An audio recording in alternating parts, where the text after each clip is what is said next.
A few months ago, if you had asked me how I'm going to protect my game from being pirated and reshared, I would have said it's easy. Just put a check with Steam in your game to make sure that you have a purchased copy, and if you don't, then close the game. Easy as. But since then, I saw a live demonstration of how powerful some scraping softwares are, where a streamer, a friend of mine, with my permission, took my game, my prototype playtest Chicken Chasers off of Steam, just like the download, ran it through the scraping software, and had my source code. Like all of it, everything. And they tried to run it on stream and they couldn't, and then they got to see where exactly the check was that I was locking the game and could have easily just commented it out, and then they would have had my game for free. And for like a little bit that really bothered me. Not like, I mean, it's like not on them or anything. It really bothered me that that's possible, because it kind of made me feel like, well, how can I possibly disincentivize people from pirating my game if there's no like firm way to keep them out of the source code? And I know with some game engines it's a little harder to get in there than what Godot is at risk of for pirating, but I know that like with any game, even if you look at like custom engine AAA games, there's usually pirated versions of it, so obviously everyone's having this issue. And then I came up with an idea, and it's not like a unique idea or anything, but I think it's a good one, and I think it's what I'm going to be doing moving forward. I'm not going to disincentivize people from pirating my game. I'm not going to lock it down. I'm not going to make it hard to do. I'll do the bare minimum, I will have encrypted index files or whatever, and I will probably not even have checks in Steam, to be honest, because I don't want people to have to be online to play my games. I want them to be able to play it as long as they purchase a copy, any device. Instead, what I'm going to do is incentivize people to buy it. So not disincentivize not to buy it, but incentivize people to buy it. And the way I'm thinking of doing that for my game specifically, which generally will be about building things out of a furniture catalog, customizing the appearance of your character, and doing fun interactions with things in the world, maybe different careers and stuff. The way I'll do that is with content updates.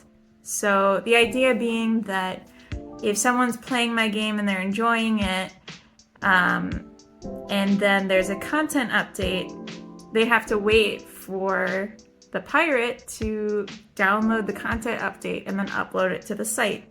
And then they have to get a new copy, manually bring it in. And after a couple iterations, after a couple months of every month me posting a content update, they probably are gonna feel like it's easier to just buy the game, because I'm not gonna make expensive games. I'm thinking in the $5 to $25 range, depending on how complex the game is over time. So as long as they're not like, from a place where they just genuinely can't afford it, in which case I'm glad they still get to play it. If they can afford it, they will probably feel compelled to buy it. That's kind of my thinking. And because my game is designed my games are designed in a way where adding content could literally just be, okay, let's make a new mesh, or let's draw out a new texture, and let's make a new outfit that the character can wear, or let's add a new piece of furniture that the character can interact with in some way. Like the same way as everything else, it's just a new style of chair.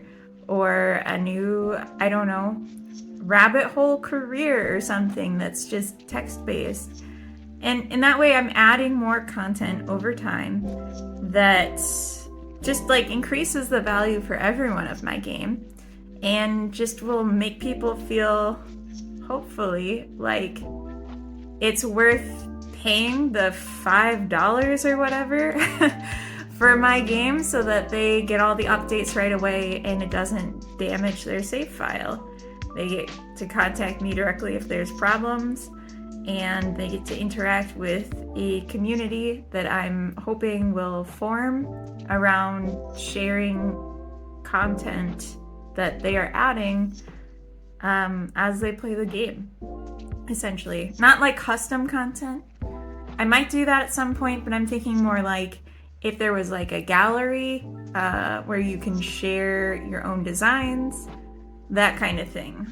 Getting access to all that would be something that you need to be online for, and thus you need to be able to log in, and thus you need to buy the game. That kind of thing. So really just making it more appealing for people to buy the game rather than hard to steal it is my plan. And I don't know if it's something that I can do indefinitely. I assume that there's going to be a point where it stops being worth it to me. And at that point, people might be more likely to pirate it, but so be it. Yeah, I think it's a good plan. I'm curious, is this something that other people who are seeing this have tried before or considered? How did it go? I know when you think of games like, I mean, there's a lot of games out there, like with battle passes and stuff, where there's constant updates. It seems like there's a reason behind that, and generally it's like to get people coming back, which is a positive, but also, yeah, getting them not to steal the game. I do think like it would also bring people back into the game, which is a positive, and I would want to, at least for the first year or so of developing like post-release on my game, the updates would be more substantial than just reskins of existing objects, maybe a new type of interaction, or maybe just a whole new dimension to the game as I'm developing on my future games and reintegrating those changes into the currently released ones. So that's my idea. It's definitely something that makes me think I should be planning to make less games and making them bigger games in order to be able to maintain this type of plan. But at this point, I've not released any games, so I'm just gonna feel it out with the first one, see how it goes, and I will report back when I know more. But yeah, that's my thoughts. So have a good one.